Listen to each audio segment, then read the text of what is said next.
Hello. This is D.G. Kelka. I'll be sharing technical knowledge received over a period of time from various gurus and sources. The purpose of sharing this knowledge is strictly for returning to my community, to whom I am highly indebted. This audio clip is meant for private circulation only. Let's try and understand residual stresses in plastics injection molding. Residual, or internal stresses, are mechanical stresses that are present in a part, even in the absence of external loading. Stresses in a molded part are usually in equilibrium. If there are compressive stresses in one place, for example, in the surface layer, then there will be tensile stresses in another place, for example, in the part center. If the residual stresses are not yet balanced, after cooling in the molded part will warp. In contrast to orientation, residual stresses can cause failure of a part without external loading.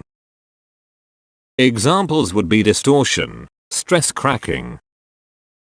Residual stresses can be the result of various factors. Let's understand a couple of these factors. Residual stresses can be caused by different cooling rates in various layers of the part. The rapidly cooling and solidifying surface layer forms a rigid shell, which restrains the still warm interior from contracting during the cooling process. This results in tensile stresses in the interior and compressive stresses in the external layer. Residual stresses can also be caused by a pressure peak during compression.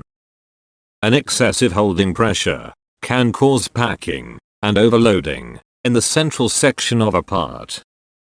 The part is ejected under internal pressure. This causes high tensile stresses in the skin, which can result in stress cracking during ejection, although, in most cases, cracking will occur later, under the influence of an adverse chemical medium. Such adverse effects of processing are often the cause of failure of parts. To conclude, it can be taken as a general rule that the more homogeneous the melt structure, the more favorable the mechanical behavior of the molded part. I have made a small attempt to increase awareness. Your valuable feedback and suggestions are highly appreciated.